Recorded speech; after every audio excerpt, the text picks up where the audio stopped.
This program is brought to you by Stanford University. Please visit us at stanford.edu. Thank you very much for that extremely generous introduction. If you've got it written out, I'll give you my mother's address and you can just put it in the mail to her. Somehow things worked out that we're here on Halloween, so happy Halloween to everybody. I hope I don't scare the devil out of you with what I'm about to say. Let me start. You raised my time at Stanford. Let me start with that time in the mid-1970s. I know you remember it well. I think you were coming back just about then, Michelle. I had just started the PhD program here at Stanford in the mid-1970s, and the campus then was seized with the issue of teaching quality after some very popular teachers at Stanford had been denied tenure.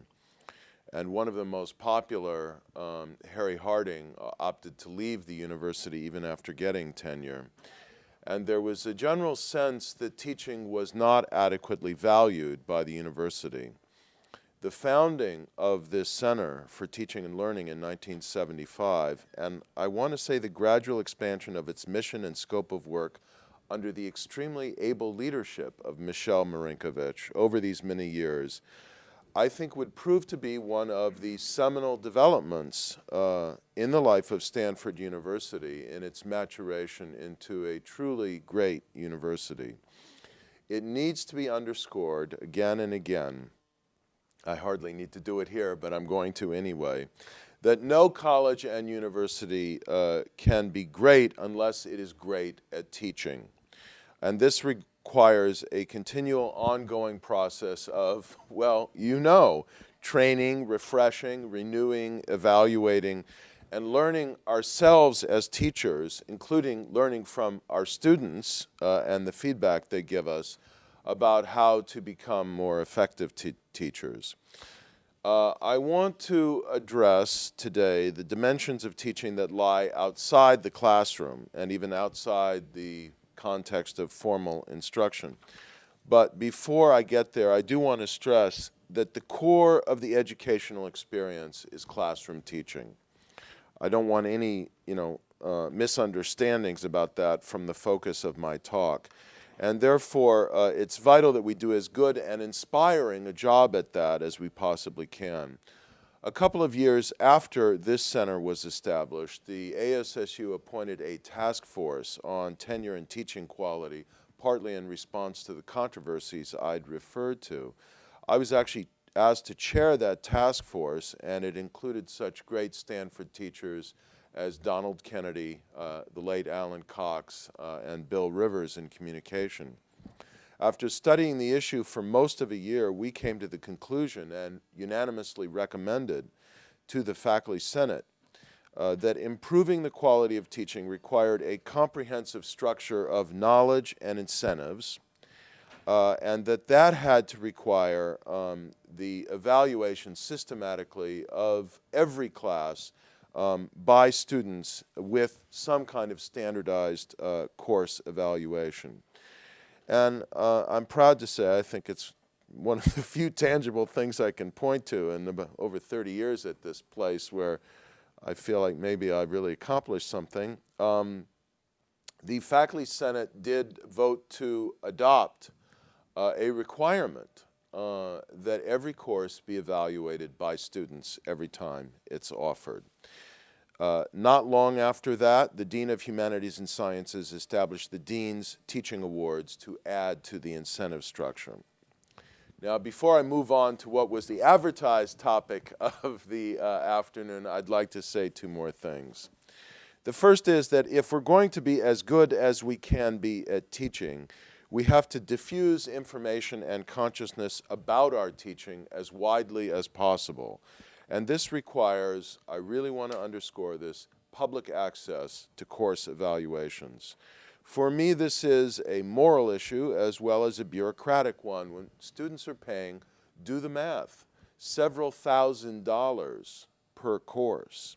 And when the opportunity costs of taking one course over another are so high, they have a right to the information through the vehicle of their own student course guide. And of course, we need to work with them to make that guide as effective and responsible in the processing of the information as possible. Second, we still need to do more. I feel quite strongly about this, and I don't think the university has had an adequate conversation with itself about this. We still need to do more to reward and retain outstanding teachers. It became clear to me early in the life of this ASSU task force on tenure and teaching quality, as some of my youthful idealism began to confront reality, that a great university like Stanford was never going to award tenure to a great teacher if he or she had a poor record of scholarship and publication. And I now will say I think that's the right approach. And faculty should always be encouraged to integrate their teaching and research and to make excellence in one drive and inspire excellence in the other. But the fact is that some faculty, when they become tenured, bear unusually large loads of teaching and advising and come to make an unusually large difference in students' educations and their lives inside and outside the classroom. And they may not be as productive in research and scholarship as some of their colleagues, partly as a result of this. I still don't think, in fact, I'm quite certain that we don't do enough to reward these truly gifted teachers with, among other things, permanent salary increases beyond just one-time forms of recognition. Okay, enough said. Now, what can we do and do better to teach outside the classroom and thereby make more of a positive difference in students' lives? I'll discuss this challenge in several aspects, falling into basically the three logical groups. One is purely academic, involving individual instruction through directed reading, but in particular work with students in their honors theses, which has been a very rewarding and enriching experience for me. A second involves bridging academics and the real world by helping students find opportunities to study overseas, to learn through traveling, and to find service learning internships. And the third is more personal. It's advising them on their next steps, their future careers, sometimes just the problems in their lives. Let me say a few general words then that cut across these various forms of engagement with students outside the context of a class and a classroom.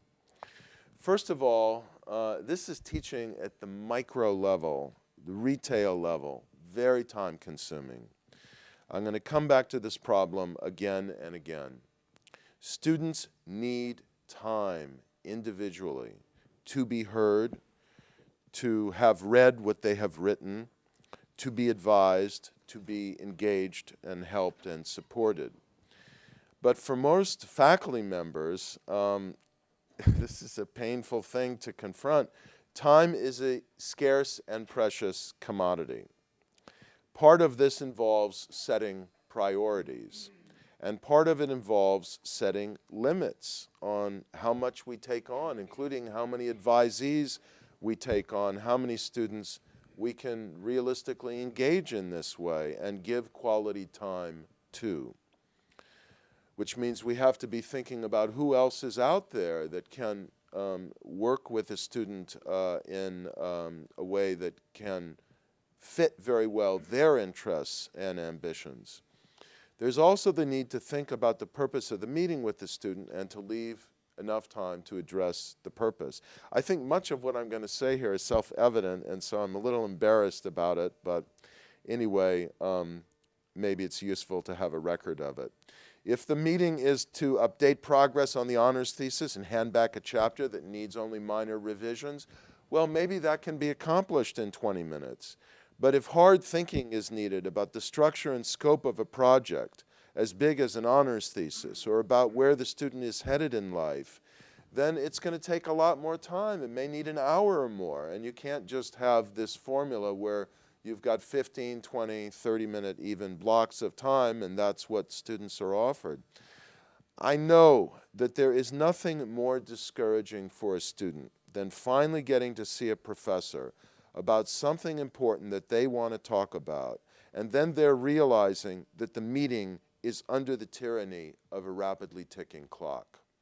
Which means also that we need to find ways to engage students outside of the rigid format, heavily parceled out of office hours, which is why I like to get in the dorms and, talk to the students there, have a meal with them or whatever.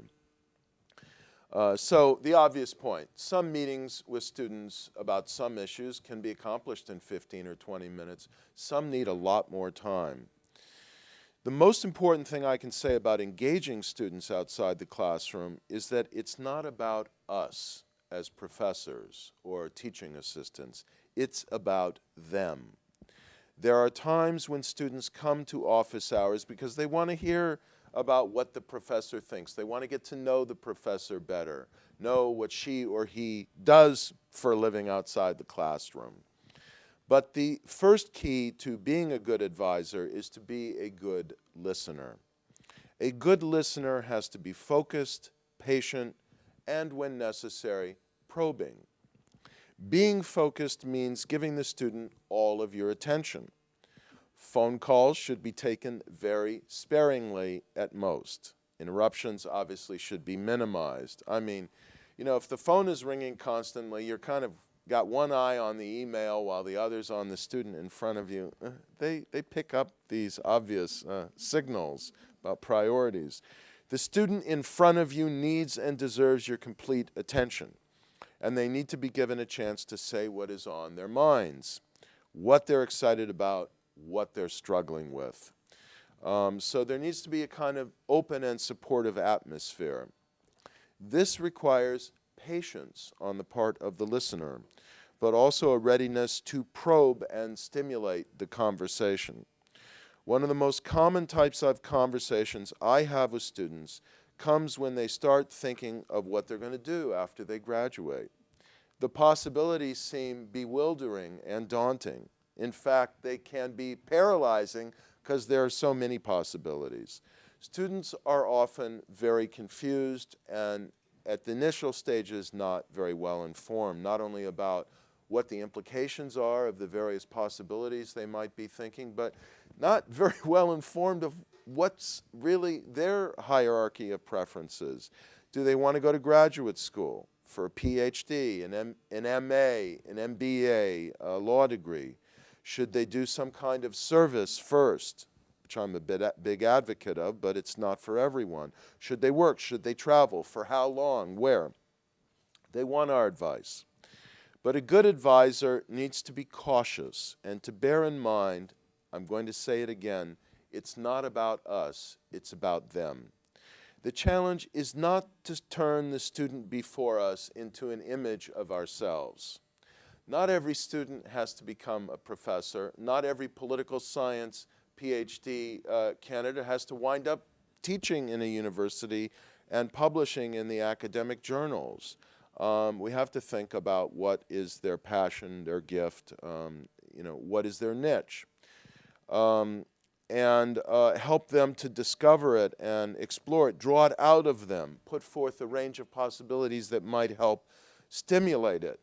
In advising, I rarely say, you should do X. Rather, it's better and more appropriate to say, here are your options.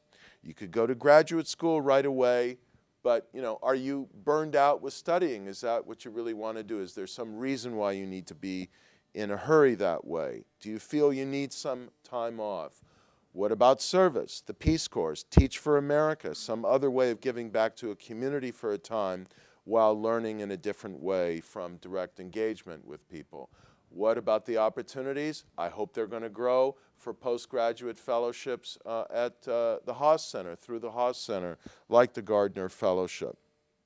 What about working in government for a year, a civic organization, a consulting firm? All of these have different implications, fit the profiles, needs, possibilities of students in different ways. The best way to advise is to get the student to see the range of possibilities and the possible consequences and implications of each option for their own personal and professional growth. They have to be the one to decide, and they have to be excited about the course they're embarked on. The two most important questions I can ask when advising a student are, first of all, what are you excited about? What do you care about in life? And second, where do you want to be in 10 or 20 years? What can you envision yourself doing in terms of a job or a career that you would be happy about and excited about and find fulfilling, and not just something that is a path that was laid out by your parents or something that seems necessary in order to validate your spending, close to $200,000 on a Stanford education if you've had to pay the full ride. If a student can work forward from the basic question of what excites and inspires them, and backward from the question of where they'd like to be and what they'd like to be doing at the age of 40, then an advisor can better help them to understand the range of possibilities. The problem is that some students really don't have any idea of how to answer that question of where they want to be in 20 years. And that requires working forward from the first question. What excites them and appeals to them? What do they love doing and engaging? What subjects have turned them on here at Stanford? I don't have any magical solutions to this problem except patience and persistence.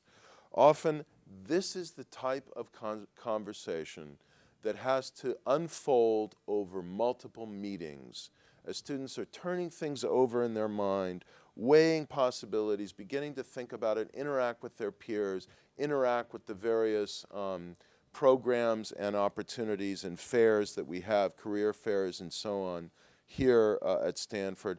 I have them, talk to different people. If they're thinking about a career in the Foreign Service, well, we have former diplomats on campus. Let them sit down and talk to people who've had that kind of career and think about whether it's really for them. Then there are the students who can answer the question of where they want to be in 10 or 20 years, perhaps too precisely and too ambitiously. Sometimes there is value in encouraging students to take some time and not be in so much of a hurry. That they don't have to be, and this is the most difficult thing to say, probably won't be the youngest this or that in American history. And that they will wind up being better at what they do if they come to it, not in a straight laser path, but from a diversity of life experiences. And then there are the students who are clearly ready for the next step, and pretty much all that's necessary is to write them the letter of recommendation they deserve. So let me say something about one of my favorite activities in life, writing letters of recommendation. Part of teaching outside the classroom is helping students get the fellowships, the internships, the overseas studies opportunities, the graduate school admissions, and the jobs that they want. This means writing letters of recommendation, and probably lots of them over a long period of time. Every professor finds his or her own method for managing this very solemn responsibility. I'll say a few things about what I've learned from the process of, after many years of having asked for recommendations, written recommendations, and read and evaluated letters of recommendation.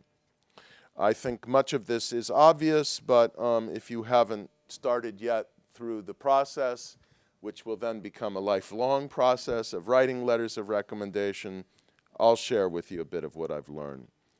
A really good letter of recommendation has to say more than that the student got a grade of A in the class, wrote very smart, perceptive essays, and spoke often and intelligently in the classroom. It's got to go beyond that. It should give the reader a sense of the student as a person and of what she or he might become, beyond what can be grasped from the transcript and even from the student's own statement of purpose.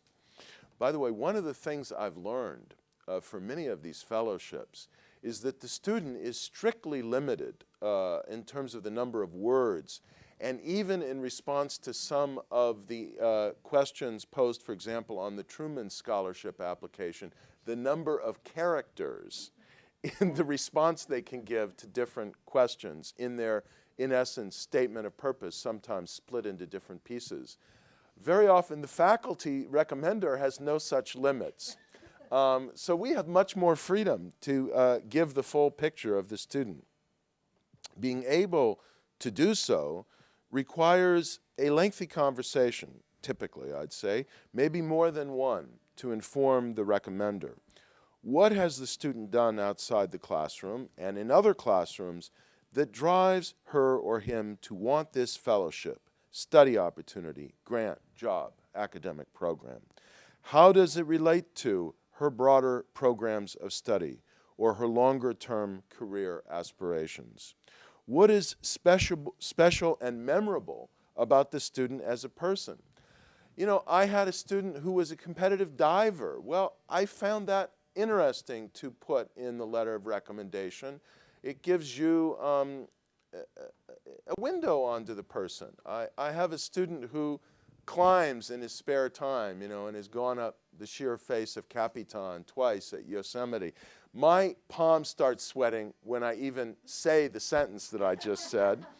But, you know, he does it. And I don't know, if first of all, if I were reading a letter of recommendation and found this about this, you know, very bookish, academic, well-performing student that, oh, by the way, he does triathlons and he's climbed Capitan a couple of times, I'm not going to forget it. I can tell you that. And it tells you something about this student's kind of discipline and resolve. Or it might be working in a community program with you know, youth in East Palo Alto, or this very wonderful program that I found that some of my students have worked in, Habla La Noche, that works with the staff here in the university, the lower level blue-collar staff, helping those whose native language is Spanish to learn English better. And I mean, all of these give a more rounded picture of the student as a person, that even if you don't think it's going to help them get the fellowship or job or whatever, it might, because it helps to make them stand out and enrich the portrait of who is applying. I'll say also that often the recommender can toot the horn, sing the praises, and give the full positive profile of the student who's applying for this or that a lot better than the student can. If they say it, it looks, you know, awfully kind of unhumble and self-promotional. But if we say it, you know, we're just being honest. And then, in fact, if they understate things a bit, then they look kind of humble. So you've got the kind of good cop, silent cop combination that can be a very powerful one. So when I agree to write a letter of recommendation for a student, I want to see everything. I want to see the description of the job or fellowship they're applying for. I want their statement of purpose and anything else they've submitted. If I can get it beforehand and give them some comments on it, even better. I want to see their academic transcript, because I want to know, even if they've been in my class, how did they do in other classes? And how does their performance in my class relate to others? I want to see their resume, and I want to ask them about things on their resume I didn't know about. Then I want to meet with the student and know what lies behind the things they did on the resume. Again, what is their passion? What is their ambition? What is the link between what they are applying for and what they want to do 5, 10, 20 years down the road? Letters of recommendation are often one of the most important items in a file of application, often more important than grades and test scores and so on, because they can give a sense of the student's personal qualities that cannot otherwise be grasped. And because a faculty or staff recommender, I again say, has more scope to convey some of the positive qualities and capacities of the student than the student may be able to do for reasons of space or reasons of, you know, awkwardness and humility in the statement of purpose. So it's very important to really have these bases of information, some of them garnered through, sustained interaction with the student. Now let me talk a bit about honors thesis advising. I have found this to be, I say again, one of the most meaningful and rewarding forms of teaching at the undergraduate level, in part because here are these people doing original research on subjects related to my research. I just finished a book on democracy, and I wound up citing one of these honors theses because he had found some things about what's going on in Egypt that actually none of the other literature I had, at least up to this moment, had discovered quite so precisely. In the programs I work with in international relations, political science, and our recently formed Center on Democracy Development and the Rule of Law at the Freeman Spogli Institute, we have developed, I think, pretty good, not perfect, but hopefully getting better, seminars for helping honors students to develop their thesis proposals and then structure, write, and present their theses. These seminars, where students learn what is involved intellectually and logistically in preparing and executing a major original research project, what is involved in terms of the ethical issues in doing serious social science research, and in particular in terms of interviewing people and asking them to give potentially sensitive information, sometimes politically dangerous information. These seminars are indispensable in shaping responsible and high-quality research products, I think at any level, but particularly since for most of the undergraduates this is the first time they're doing anything on that scale, these juniors and then seniors typically writing the honors theses. However, the seminars are no substitute for close individual supervision and active engagement by a faculty advisor. The advising process has to begin at the beginning with motivation. I try to make clear to the student that the thesis is a major undertaking, the writing of which will consume much of their senior year, and they need to have a strong personal and intellectual commitment, as well as adequate time to see it through. I try to make sure it's something they really want to do and are excited about, rather than something they feel they need to do in order to graduate with, quote, honors, to check another box.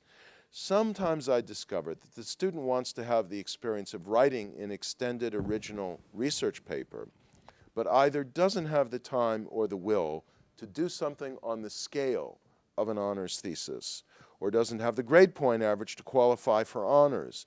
In these circumstances, there are other options. The student can write a very good and meaningful research paper on a more limited scale, say over the course of a quarter or even 2 rather than 3. I've been happy to work with students and give them credit for independent research in this way. Not every really exciting and original research project has to rise to the scale of an honors thesis. And there's no reason why, by the way, I'd like to add this point, a student who, didn't get the 3.5 grade point average in the major and therefore doesn't qualify for honors can't do original research and write even what amounts to an honors thesis. The key is that it has to be something they are doing because they care about it. They're turned on by the subject, not because they, quote, need to do it. Once a student is committed to and excited about a topic, they need a research plan. For my students, this generally involves going abroad to do research, usually in the summer after the junior year, but sometimes even beginning with research or internships abroad the previous summer. So planning ahead is essential, and I have found with students who are really highly focused and quite likely to have the academic achievement and the intellectual ambition to write an honors thesis, the earlier they can start at least thinking about it, the better, more creative, more multidimensional their research plan can be. For an IR student who wants to do a thesis on a foreign country or international problem, planning needs to begin, I think, ideally by early in the junior year at the latest, because the student needs to do a fair amount of preparatory research, background reading to scope out the problem, structure a research question, and then prepare a grant proposal so they can get funding from the undergraduate research program to do the overseas research. But again, if they can start thinking about it in their sophomore year, they may first be able to have a Chapeluggi grant or a SIG internship or some other kind of fellowship, volunteers in Asia for the summer if it's Asia, that might introduce them to a region and at least begin to get them into it. Then we need to think about how the interviews are going to be done and materials collected. What are the techniques and, again, the ethics of interviewing people, particularly on sensitive subjects? We've made a very big effort in our honors research prep seminar at CDDRL to give students practical experience in doing this interviewing and to confront some of the emotional as well as political sensitivities of asking questions. You know, if you're dealing with women in a refugee camp in Goma who have been, or near Goma, across the border in Zambia, you know, who've been raped as a result of a systematic technique of war and warlordism, you've got to approach this in a very mindful, delicate, and sensitive way. You've got to, you know, really be sensitive and tread carefully. How can students then gather information and learn in a way that does not endanger people or intrude unduly on their privacy and time? What can these students who are doing this research give back in return? There are things they can do at the time, impart service while they're there. And there are things they can do afterwards, in part by sharing in a variety of ways the research that they've done. When the student returns, the initial task is to take stock of the research over the summer. Has the problem changed in some way as a result of the research? What will be the plan for distilling the interview material and other information collected? Is there any way of coding this information statistically that would be, I underscore this word, meaningful? I encourage students to go through their interview material, to go through the qualitative data they've gathered, and think about whether there's some way of aggregating it statistically that would make sense, that would add value. But to have a profusion of tables and figures or even regressions, simply again to check a box, I think propels a student down a wrong methodological and intellectual path. What new reading, theoretically and comparatively, about the case, about the problem, about the larger issues, does the student need to do now as a result of the problem having mutated and evolved in the field? Then there needs to be a timetable for writing. I always ask my students to walk back from the due date. Again, this seems so self-evident that I probably don't need to say it. Everyone wants in principle, everyone at Stanford who does one of these things, to be considered for a thesis award. So the due date usually has to be walked back from the due date of early, to not so late in May. They need to allow time for slippage, things they can't anticipate. It may take longer to get through a body of data and write a particular chapter than they could have imagined. Another class that they have to take may take more time than they could have imagined. And, in the words of recently appointed a colleague of mine at the Hoover Institution, stuff happens. People might get sick. They might have a family tragedy. You have to leave time to anticipate these things. So I have them draw up an outline of the thesis, their chapter structure, sectional structure within the chapters, and then a timetable for completing each chapter that allows for some slippage due to unforeseen circumstances. And then I find, well, this is the ideal. We have to keep reviewing that timetable. And once they turn in a chapter, I have a look about, how well it matches the timetable they envision and whether they might have to, frankly, spend a little time over Christmas vacation working on the thesis because they're already behind schedule. In this way, the thesis becomes not just a long paper, but a valuable exercise in personal discipline, in learning how to manage time and create something substantial. I also go over the writing with the student carefully. The thesis should be more than an intellectual or research exercise. It should also be a process of learning to write more cogently, succinctly, and engagingly. I encourage the student to begin the thesis with a story or some powerful example or narrative that draws the reader in. You know, to begin with an abstract problem and, you know, this body of literature says this body of literature says that, that's not the sort of thing that their mother and father or their next door neighbor in the dorm is going to want to read. But if they're going to spend all this time writing this thesis, people who are not specialists in the subject should want to read it and find it fun and engaging to read. I mark up their chapters and encourage them to pay attention to their writing style and how it can be clear, you know, more colorful, less verbose, as well as the substance of what they are conveying.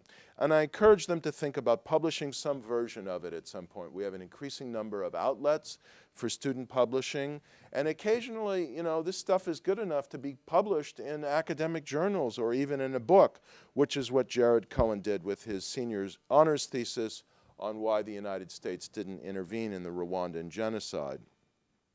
Finally, I don't think there's any harm in planning the idea for a senior honors thesis early in the mind of a student who clearly has the gift and ambition to do something original and outstanding. My experience has been, I repeat, that the earlier a student starts thinking about such a major project in their career at Stanford, the better prospect they have of weaving together various academic and summer activities so they build into something very unique and integrative. Doesn't have to always be that way, but sometimes you can really have different aspects of their life and work accumulate in a very powerful way. Sometimes a summer internship or overseas studies opportunity 1 year can provide the initial introduction to a country or problem that can generate a research grant proposal for the following summer. So students should be encouraged to think about these linkages. Now, a few words about internships and fellowships. I'm convinced that one of the most important ways our students can learn outside the classroom, this is not going to surprise Suzanne Abel sitting right in front of me, is through public service. And I have a great admiration for the work of the Haas Center through its various community and public service fellowships, and through the Stanford in Government program, locally, at the state level, nationally, internationally, and the whole concept of service learning. There are many more students who would like fellowships, and I think particularly internationally, than we can provide now, and I hope we can expand the range of offerings, and it's one of my passions is to work on that. I try to make students aware of these fellowship and internship opportunities and to look for new ones.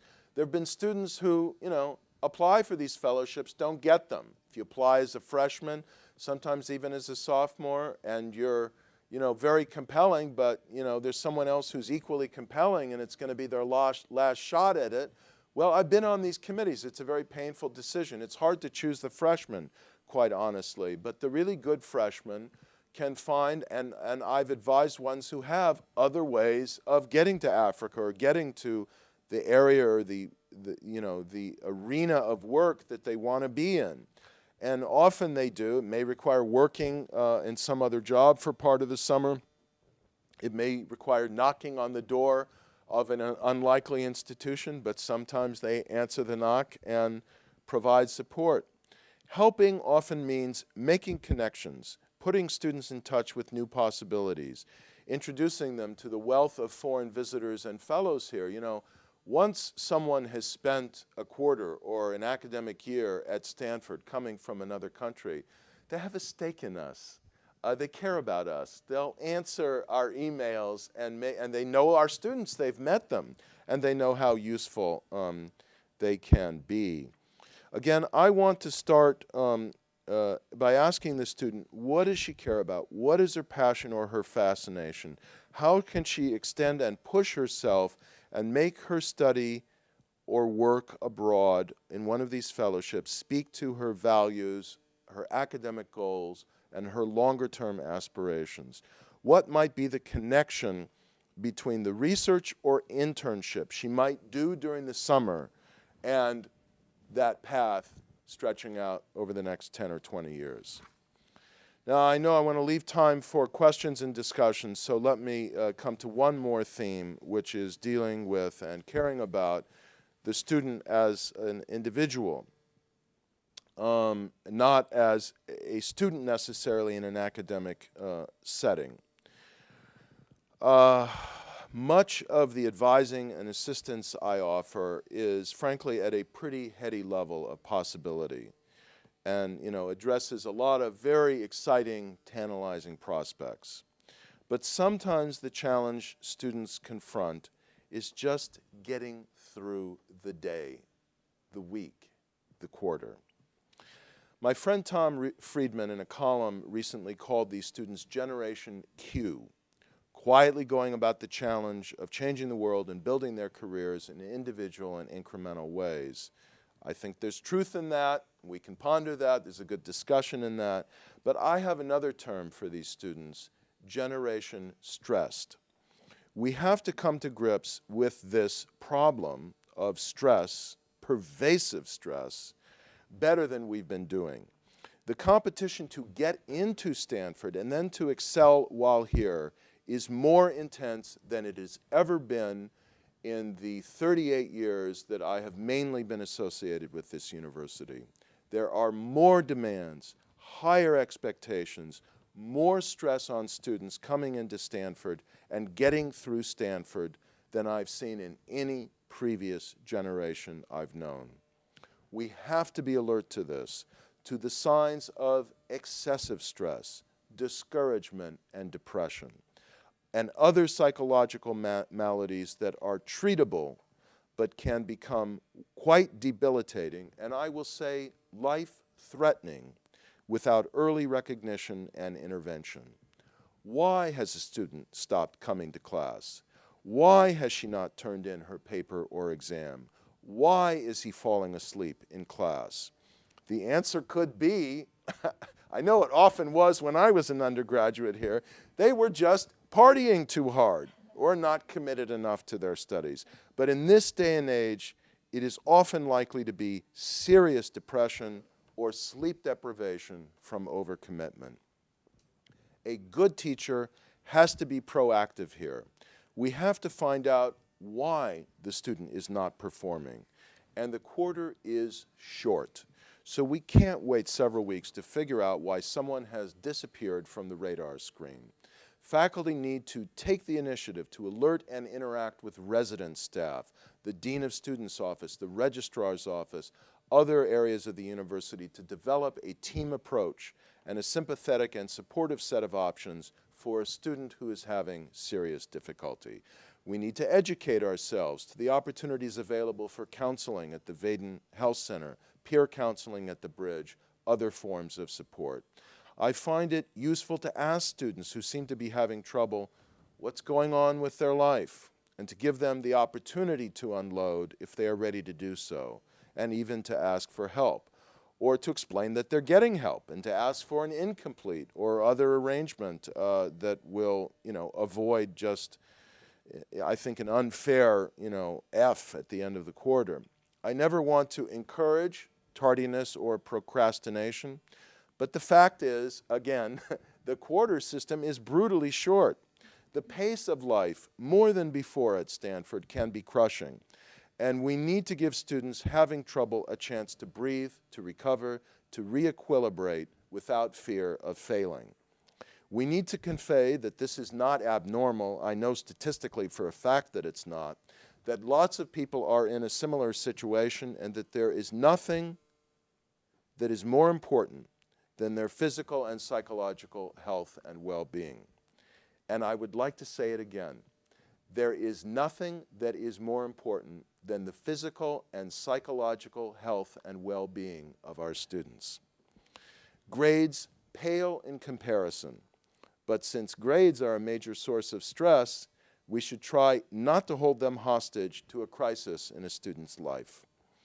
This leads me to conclude on a mundane subject, which I've become quite passionate about: sleep. My biggest concern about our students is that they are not getting enough sleep. And I know this is a big reason why they struggle a lot through the quarter, physically and psychologically. We all need to do more to emphasize the importance of this and to keep our expectations, and I would add our work assignments, I don't think I do this very well, in line with reasonable expectations. I ask students to consider whether they aren't taking on too much, whether they really want to and can handle 20 units, whether they need to be in such a hurry. I occasionally have to tell a student that it's okay to just take 15 units and set aside some time to enjoy life, something I could not have imagined having to advise a student to do 30 years ago. The problem, unfortunately, is not just one for the students. It is one that I struggle with myself and for which I've not found a good answer. It is a deeply structural problem, and I can reduce it to this example. Making a difference in students' lives is time-consuming. They need time to be heard, time to receive counsel, time to have their papers and emails read, time to write them letters, to search for new opportunities that fit their needs and aspirations, time to engage them and to get to know them as people. But one can only devote so much time to doing all this without losing time from writing, from policy work, from classroom teaching, and from all the other things that one has to do in life, and the things that make students want to engage the professor in the first place. What is often sacrificed first, for professors as well as students, is sleep. I think there is no absolute solution to this problem. We strive for excellence, strive to give and to be of service, but must come to understand that sustaining this for the long run means striking a reasonable balance between competing demands and involving as many colleagues and peers as possible in work with a given student so that teaching outside the classroom becomes the collective enterprise, the cooperative effort, the conscious ongoing endeavor that distinguishes a great university or college from a merely good one. Thank you.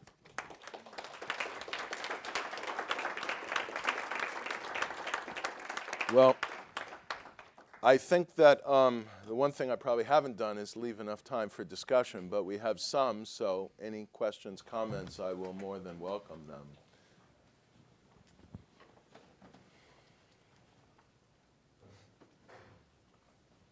Do you want to share any secrets, Larry, about how you yourself solve some of these time crunches?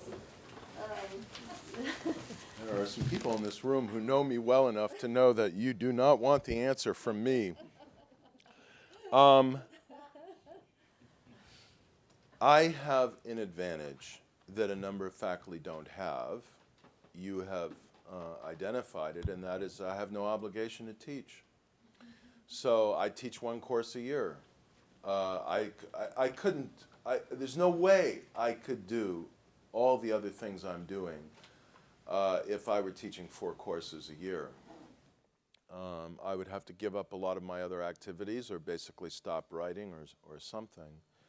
I will say this, more and more as time has gone on and more students have come to me, partly because of accidents of history like being sent to Iraq, I have found it necessary and appropriate to just, really have a close eye on what faculty colleagues are doing work, research, and teaching that would also engage these students so that we can, share the involvements, disperse them, and have this kind of team approach.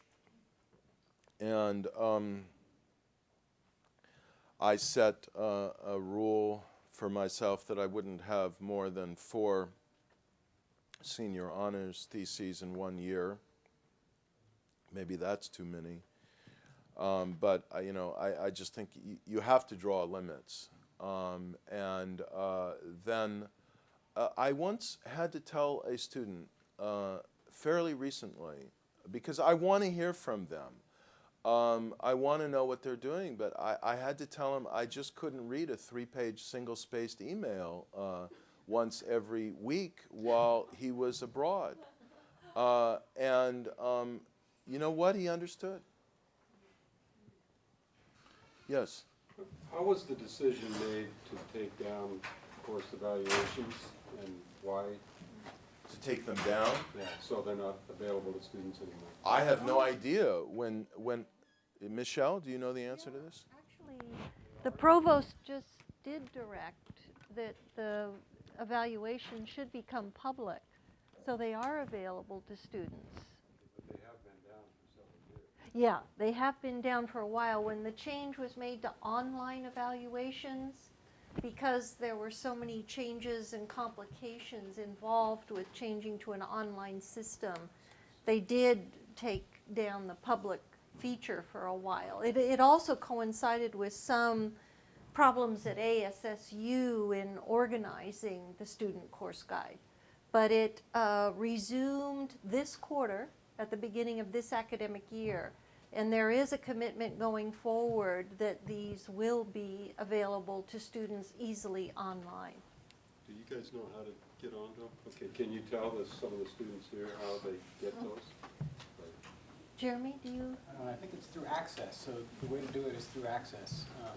Because none of my students know how to do Yeah, that it's not- because it's been banned. It's not widely known, but it's through, if you go into Access, where you would search for classes, there's another thing that says course evaluations, and you can search there.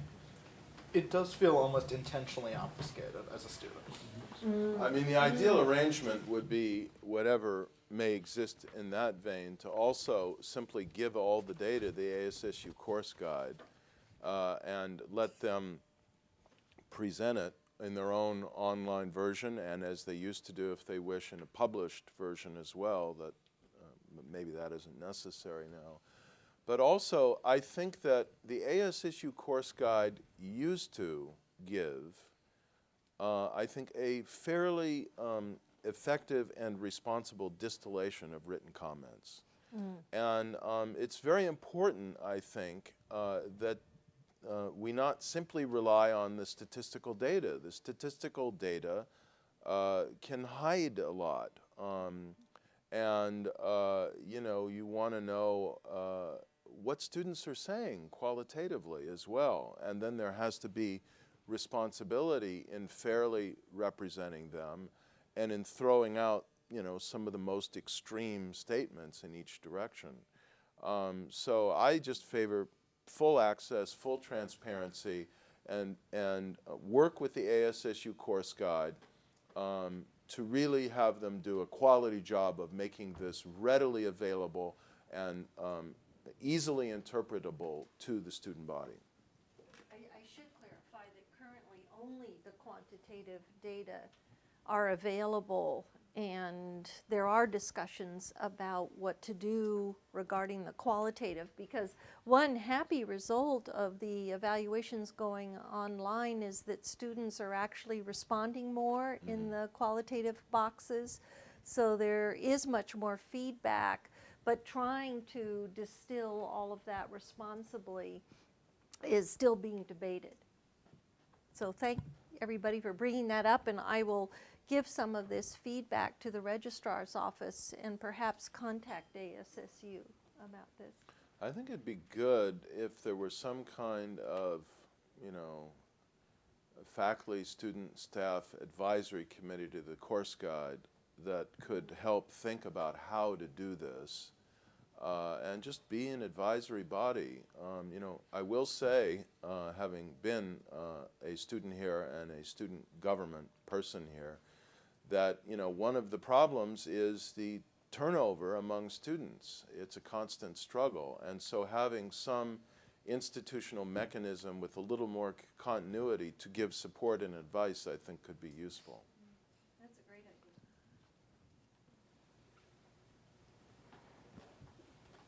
Yes?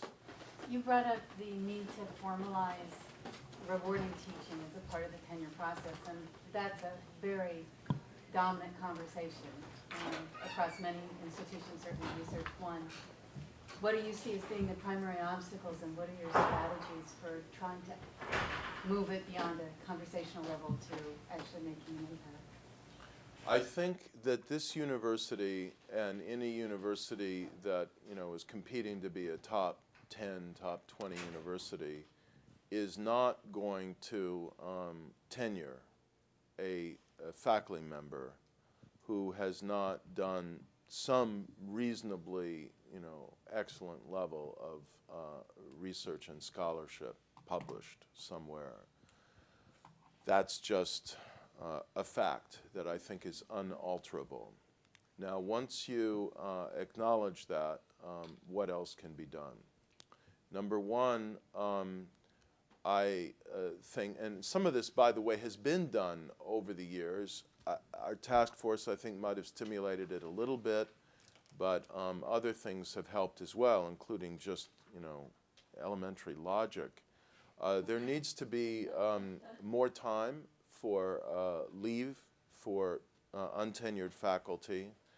So, you can have more space to be a really good and giving teacher as an assistant professor if you know that somewhere in the middle you're going to get a year off or even two to just be away from it all and write and do research and perform on that basis. It's very difficult to juggle all this, in real time simultaneously. It's just hard. And particularly if you've got 4 courses you have to teach, so there's a quarter where there's going to be 2 courses that you have to teach. And a lot of faculty do 2 and 2, and some do 2, 2 and 1.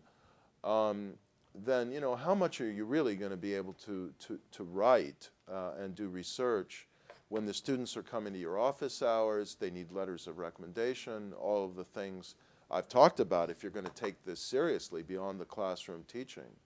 So this suggests, and I think the university has been responsive to this need, and then if young faculty have kids or they have a new baby come into the house or something, the need is even more pressing for very, very substantial and generous leave time policies. That's one thing. Obviously, we need to work with young faculty to give them support in terms of learning how to teach well and better, but they do bring enthusiasm into the classroom. They do bring, by virtue of their youth, and their having been a student more recently than some of us, an ability to connect that's special. So they've got certain assets that older faculty, separated by a vaster distance from their student experience, don't have. And so I think that these are some of the things that we can do. And then if we've got the data to support an evaluation that the candidate has been an outstanding teacher, that sometimes these are close decisions. Deans should use that evidence to tip the balance in a certain way.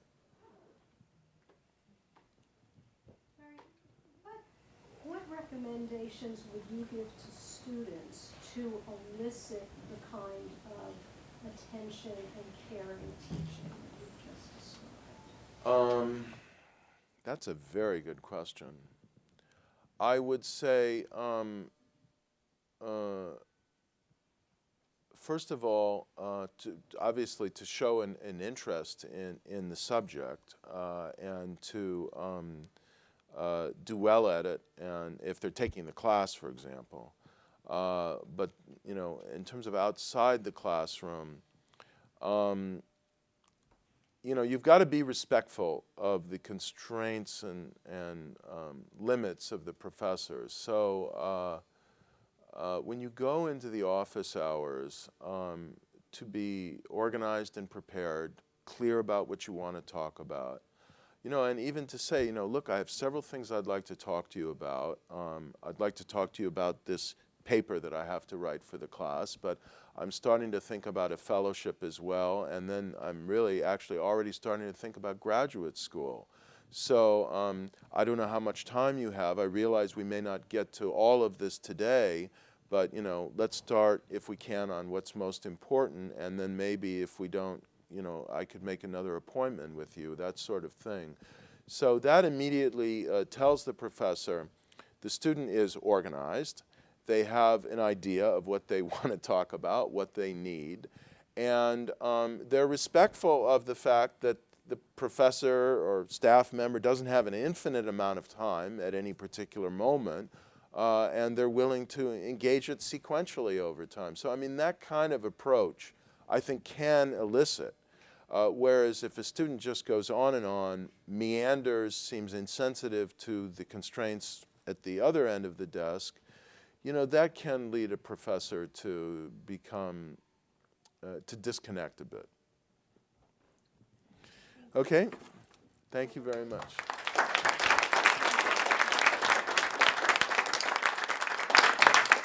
Rarely have I regretted the tyranny of time as now, but what a wonderful talk, and thank you.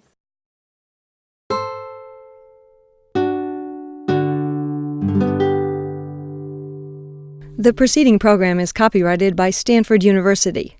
Please visit us at stanford.edu.